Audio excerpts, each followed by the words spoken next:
The National Broadcasting Company presents Radio City Playhouse, Attraction 51, Blackout, as written and directed by Harry W. Junkin.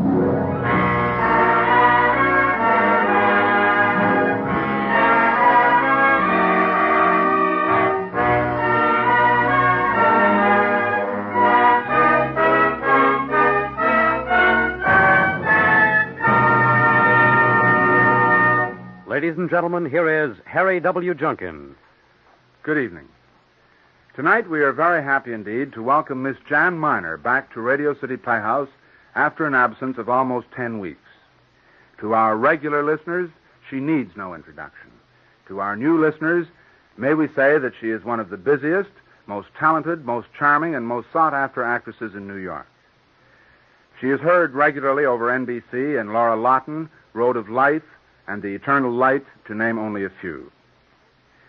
Co-starring with Jan Miner tonight is Mr. Arnold Moss, who will shortly be seen in a featured role in the new Eagle Lion picture, Reign of Terror. Mr. Moss, too, is a veteran NBC actor, and in between many radio and television engagements, he is at the moment working on the part of Malvolio in Twelfth Night, which will open on Broadway this fall. Here, then, is Jan Miner as Jane and Arnold Moss as Johnny in Blackout, Attraction 51 on Radio City Playhouse.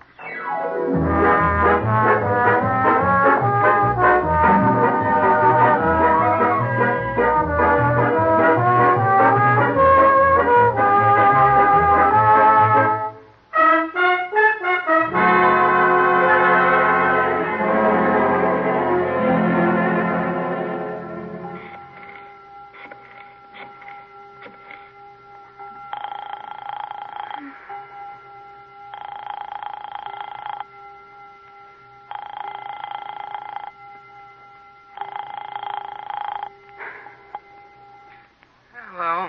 Roger, this is Jane Beaumont. Oh, honey, it's 7 o'clock in the morning. Are you out of your mind? Roger, was Johnny with you last night?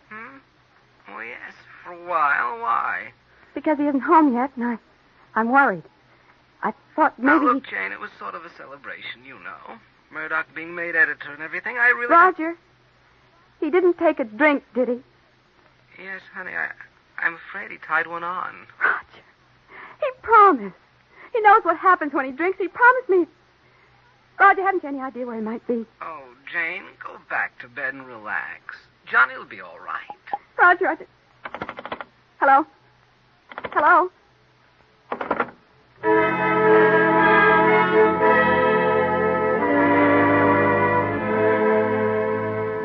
Jane Beaumont's face is drawn and worried. She looks out the window, sees nothing, and returns to the center of the room where she stands uncertainly. At this exact moment, a man turns off Lexington Avenue onto 71st Street. For most people, a new day is just beginning, but for Johnny Beaumont, an evening has just ended. His expensive suit is wet and torn. One sleeve of his overcoat is missing entirely. His nose has been bleeding, and the blood is caked on his shirt front. His face is very dirty, and he's lost his hat. Oh, Johnny doesn't care about any of this because Johnny is a pathological drinker, a dipsomaniac in the most literal sense of the word. Nobody seems to mind this except his wife because Johnny's charming. He loves people and everybody, and when he's drunk, he thinks everybody loves him. It never occurs to him that anyone would be revulsed by his appearance or his smell. He throws his arm around the doorman, and the doorman doesn't protest. He's used to Johnny. He's a little nauseated by Johnny's closeness, but he's very kind as he helps him into the elevator. The doorman understands that Johnny is just Johnny.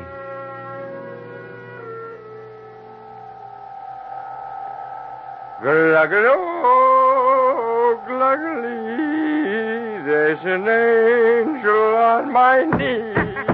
Hey, take it easy, Mr. Beaumont. The elevator's mad at me. Oh, no, the elevator loves you. It told me so yesterday. It did? Well, then I'll kiss it. Good old elevator. Hey, where am I? You're almost in your apartment. Yeah, I know, but what city? Here you are, Mr. Berman. Just take it easy. Thanks.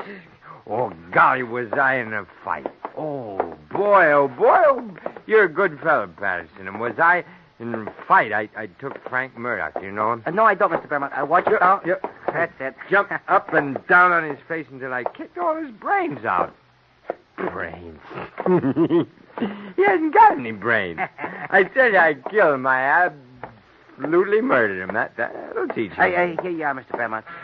Just hang on to the wall, Mr. Berman. Good old wall. Say, hey, maybe Mrs. Berman isn't up. Should I unlock the door? Who is it? Well, who's that? It's Patterson, Mrs. Berman. I got Mr. Berman. Just a minute. Who is that? That's your wife. Oh, gee whiz. Christmas again. Gee, Mr. Berman, you sure know how to do it. Madame, you have just won the Nobel Prize. Good morning, Mrs. Berman. Thank you, Patterson. I'll get him in. You're sure you can manage, Mrs. Berman? Yes, Patterson, I can manage, thank you. Come on in, Johnny. I don't think I should. He sure feels fine, Mrs. Berman. That's all, Patterson. Come on, honey. Say please. Please? So long, Patterson. So long, old kid. If you need me, Mrs. Berman, just ring the buzzer. I'll come right up. Thank you, Patterson. Give me a kiss, James. Stop this nonsense and come in. Sure. This is quite a joint. Oh, stop it. You're not that drunk. How do you know? Because you're trying to be funny. Next you'll ask me what city this is and expect me to laugh. All right, what? Well, I don't think you are funny. I think you're disgusting. Go into the bedroom and take off those clothes. Thank you very much. Will you stop playing the fool? Well, you're mad. Come on, Jane. Give me a kiss. I'm not mad. I'm nauseated. You want me to beat you up? If I snapped my fingers, you'd fall over. Now, will you please get undressed and get to bed? I beat up Frank Murdoch. Oh, boy, oh, boy. As I beat him up, I murdered him. I absolutely murdered him. This dirty, cheap stinker. I jumped up and down on his face until I kicked his... It. Will you please go to bed? Yeah, sure, honey, sure. Bed. Oh.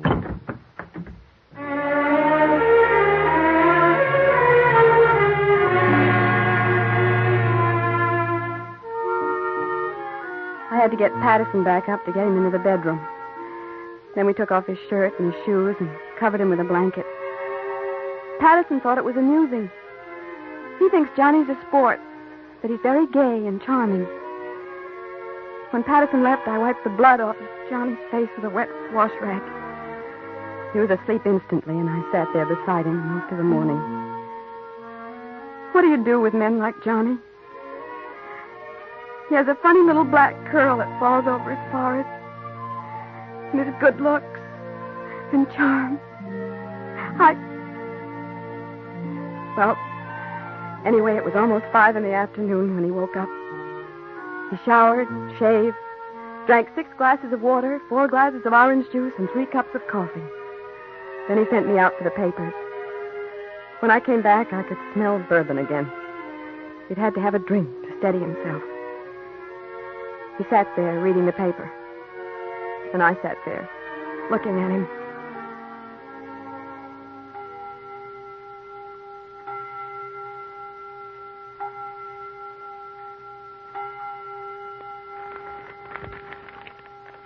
Aren't you reading the papers? No. Don't sit there looking so holy. Sorry? So I promised I wouldn't, and I did. I got drunk, and I'm an alcoholic. Let's drop it. I didn't say anything. No, but you'd like to. Not anymore. There's just no use talking about it anymore. Well, why don't you quit? I'm just about ready to. Always preaching. I wished I'd had a camera this morning. You were a grand-looking thing when Patterson brought you upstairs. Muck, filth, street dirt. Yes, you'd fallen in it. It was in your hair. That gray overcoat, you've worn it once, and now there's a sleeve missing. So I'll buy another coat. You want to buy another wife? Why, do you want to leave Well, me? there are all sorts of women you can hire to wash your face and clean you up after you've had a good roll in the Bowery muck. Go away. Johnny, there's no use talking about it anymore. We just can't go on this way. Heaven knows I love you. I do. But I just can't stand it anymore. The way you were this morning, I can't stand it. Jane, please. Well, crying won't do any good. I know. I've been crying for 6 years. Then why don't you stop? Dresses, cars, this apartment. Maybe if we were poor, it'd be better. Maybe if you had to work for a living instead of dabbling in an arty magazine, writing stuff that nobody reads. Oh, will you lay off? Whining, always whining. All right. What about dinner? Well, what about it? Well, do you want to eat in or go out somewhere? I don't think I could stand a domestic evening. Will I put on my feathers or just go straight as a simple little wife of a cafe drunk? If you're so determined to be unpleasant, you can go to the devil. What's it like? What? Going to the devil. You ought to know. Oh, you shut up. Here, read the paper. Would you mind handing me the whole thing? Oh, reach for it. You're not a cripple. Thank you. My hero. Hey, look, Jane, I'm sorry I was rude. Let's drop it. Did you get tickets for Liberty? Yes. For when? September the 8th. It's a Thursday. That's good. Jane, I am sorry. Really, really, I am. It's all right. I feel a little tough. I just sort of lost my temper. Johnny. What is it? Murdoch. Frank Murdoch. Well, what? He was murdered last night. What are you saying? It's here in the paper. You're kidding. No, here, read it. There, at the top. Eugene Franklin Murdoch, prominent in New York literary circles, was found in an unconscious condition in an alley on East 52nd Street early this morning. Johnny. He died shortly after admission to Midtown Hospital of head injuries, which resulted in severe hemorrhages. The dead man had been celebrating his recent appointment as editor of True Arts magazine.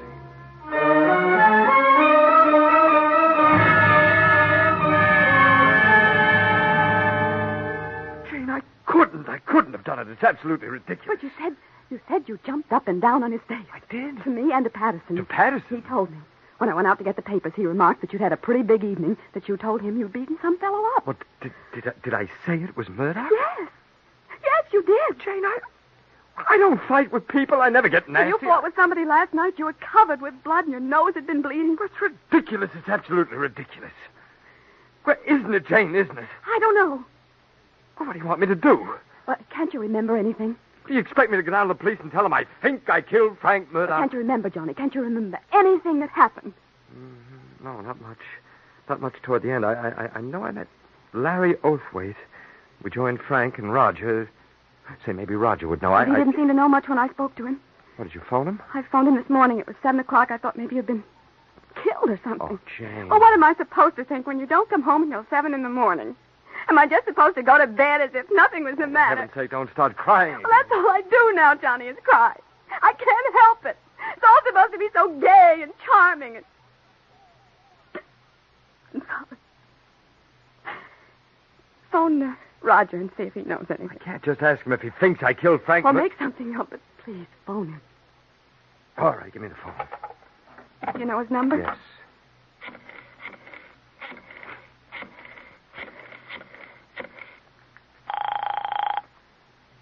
Doesn't he answer? Oh, wait a minute. Hello. Roger. Oh, hello, Johnny. How do you feel? Ask him if he's seen the paper. Keep quiet. I'm fine, Roger. How are you? Well, it's a little early to tell. What time did you and Murdoch get home? Were we the last? Oh, you sure were. I left you in some joint on 52nd Street. I bet Murdoch is dead. Dead? Yes, he sure had a load the last time I saw him. Well, Anything wrong, Johnny? No. I just thought I'd call. So long, Roger. What did he say? He said that Murdoch and I wound up the party and that he left us in some joint on 52nd Street. What? It said he was killed in an alley off 52nd Oh, Street. Jane, I couldn't have killed him. I never want to fight when I'm drunk. Never. I never hit anybody. Never. You've hit me. I have? Yes. Yes, you have. Johnny, don't you see what this sort of thing does to you? You don't remember anything. You behave like something out of the stock. Jane, do you think I killed him? You said so. You said so twice to Patterson and to me. I don't know. I don't know what to think. I'm frightened. Could you phone Mrs. Murdoch? Well, why? What could I say? Well, maybe she knows more than... Well, it just seems logical to phone her. You could ask for Frank. Maybe she knows something... I can't ask to speak to him when I know he's dead. I couldn't keep it out of my voice. Well, then, what do we do? All right, I'll phone her. No, I can't do it. I'll call Roger and tell him. I should have asked him to place the name of that place on 52nd Street. You think you did it, don't you? I can tell from the look on your face. You think you killed him. I couldn't. We've got to find out. We'll sit. We'll just sit tight and wait. No, we won't. We'll get out of town. No. Yes, we'll go somewhere. We'll go someplace where nobody can find No. us. Well, what do you want me to do? Sit around until the cops come and drag me out by the scruff of the neck? If I did do it, they'll find the sleeve from my overcoat, maybe, and... You can't run away from it. I can't wait for now, it. Please. Don't get panicky, please. Let's think for a minute, and let's not do anything crazy. If you didn't have anything to do with it, running away will only make it look twice as bad. And if you did do it, they'll find you. You'll never be able to hide from them forever. Phone Roger and ask him right out. Now, go on. Go on. Phone him.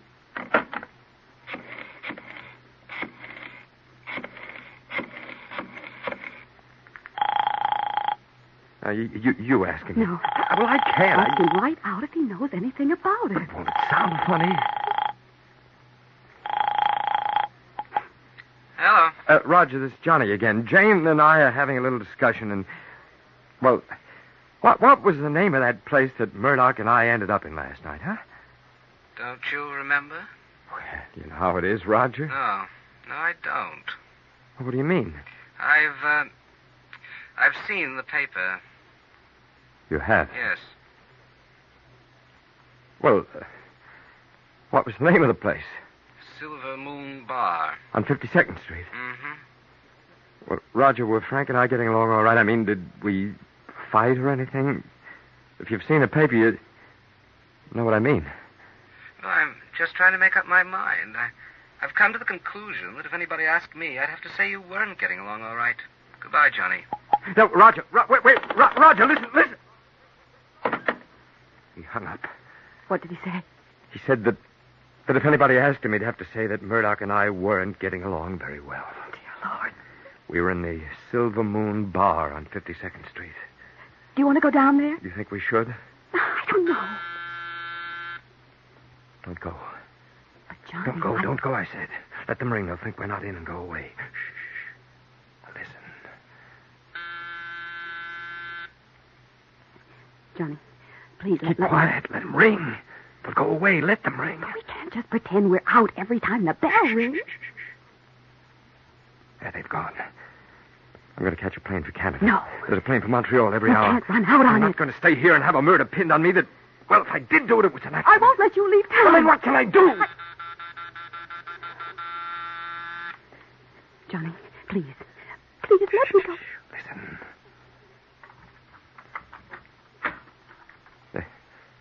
They're coming in. Mrs. Bermont, Patterson. anything wrong?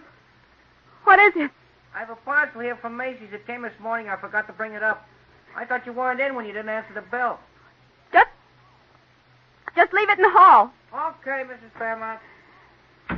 Johnny, you've got to face it. Yes. Every time the bell rings, we can't jump like this. We've got to find out. We've got to go down to that cafe and find out. Yes. Oh, Jane, if you'll see me through this. I promise I'll never, ever take a drink again as long as I live, so help me God.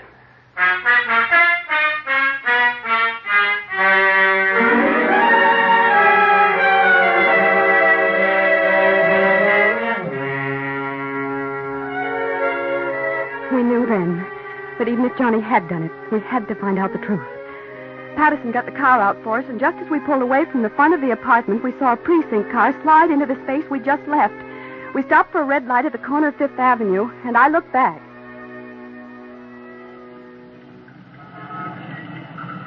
Can you see anything? They're talking to Patterson. Cops? One in uniform, the other not. I'll go over to the East River Drive. No, go downstairs. It's easier to get lost in heavy traffic. Suppose they're looking for me? I don't know. I couldn't have done it. I couldn't. Now be careful. Don't go too fast. What's the number on 52nd? I don't know. We'll have to look for it. The Silver Moon Bar shouldn't be so hard to find. With a name like that, they probably got a neon sign 6 feet high.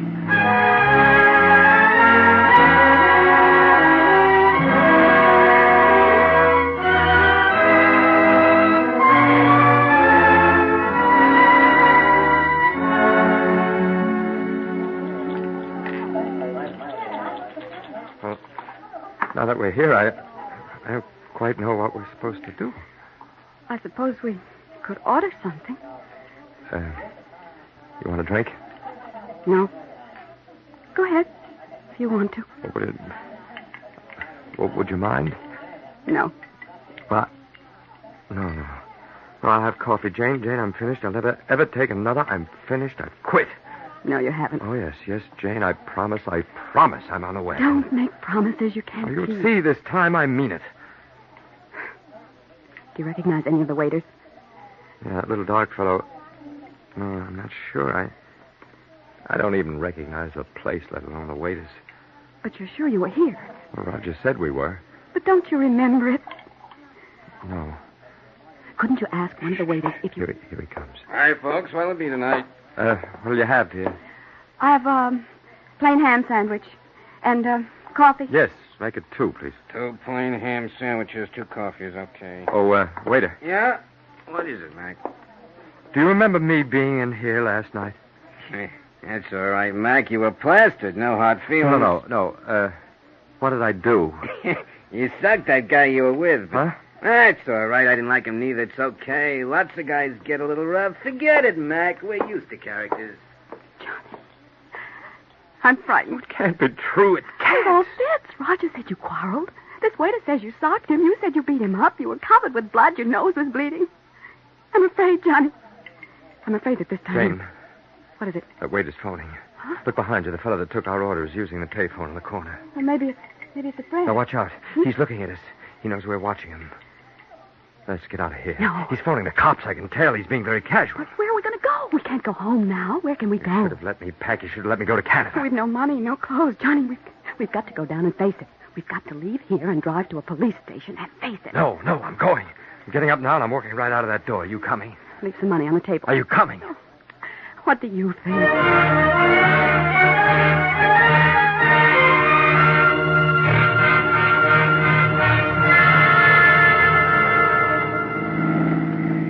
We can't go on driving all night, Johnny. It's nearly 11 o'clock. Okay, I'm not going back. I didn't do it. They're not going to hang something on me that I didn't do. But where are we going? We've no clothes, hardly any money. Now, where are we Well, going? we'll get a hotel room somewhere. I don't know, somewhere in a little town. How long? Forever? Oh, they'll chase you forever. For as long as you live. Well, then I'll run for as long as I live, but I'm not... What's that? The siren. Can you see anything? I... Through the rear window, stupid! Look! No, I can't. It's too dark. Let's see his light. No. No, Johnny, stop. Please stop. Won't. No, stop, Johnny. Please stop. Not going to drag me off to jail for nothing. Johnny, you can't. Don't you understand that you can't go on without facing him? Now, I'll help you. But you've got to face it. Now, please stop. Please. No. Johnny, look out. In case you'll kill us. Please, Johnny, slow down. Please. Take your hand off that keychain. No, Johnny, I'm going to turn off the ignition. Get wait. You want to drive into a tree or something? Go ahead, but I'm going to turn it off, I'll Johnny. go over the edge of the road. I'm telling you, I mean it. Well, then go ahead. Go ahead. Kill it.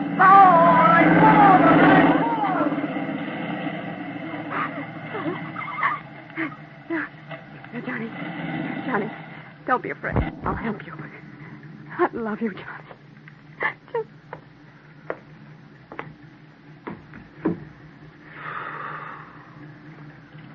Trying to kill somebody? No, I'm not. Let me have your license. Come on, step on it. I haven't got all Just night. a minute. Here you are. Thanks. Ought to take you in right now. Got any idea how many people are killed by guys like you who go crazy on highways? Here. And the speed limit's 45. Remember that. Okay. Okay, officer.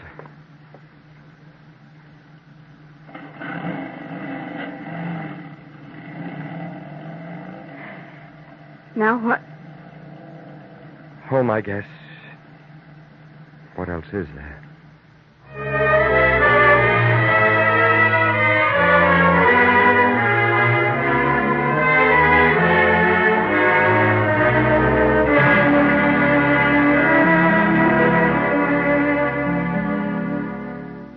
Johnny, there's no use making promises you can't keep. No, I won't.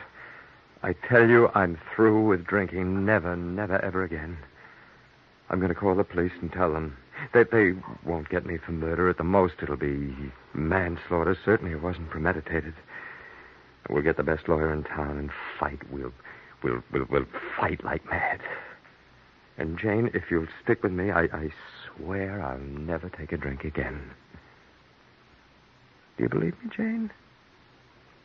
Do you? You've said that so many times before. Oh, no. Never like this. There's never been anything like this. Now, Jane, do you believe me? Yes, Johnny. I think this time I do believe you. No, leave the radio off. I thought there might be some news. Largely in deference to the views of Senator Arthur Vandenberg of Michigan, the principal Republican spokesman on foreign affairs. And now for the local news. Tonight, Don Edges, a truck driver, walked into the Central Park police station and confessed to the killing of Frank Murdoch, former editor of Two Arts magazine, whose body was found in an alley off 52nd Street early this morning. Edges stated that Murdoch was lying asleep or drunk in the alley and that his truck had passed over him before he could stop it. Turn it Edges off. stated that he had not reported the accident because of his fear that...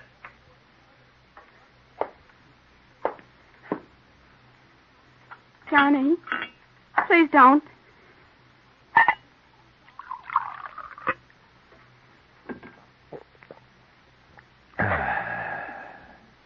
Please. Johnny. You promised.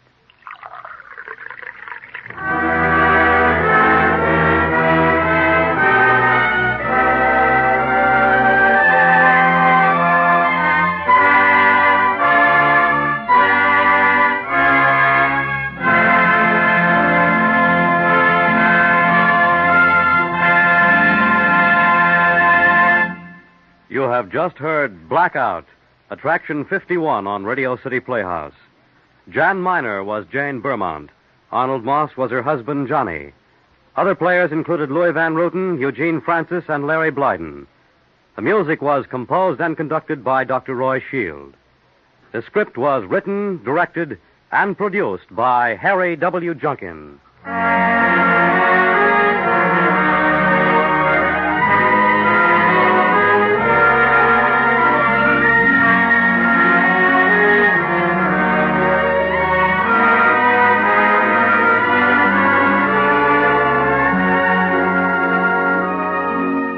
This is Harry Junkin again. Please join us this Thursday for our final show in the 8 by Request series, Elizabeth Scott in Machine. Next week on Radio City Playhouse, Joey Was Different, starring Louis Van Ruten and Edith Gresham, a stirring vignette on juvenile delinquency. That's next week, Attraction 52 on Radio City Playhouse. Good night, everybody.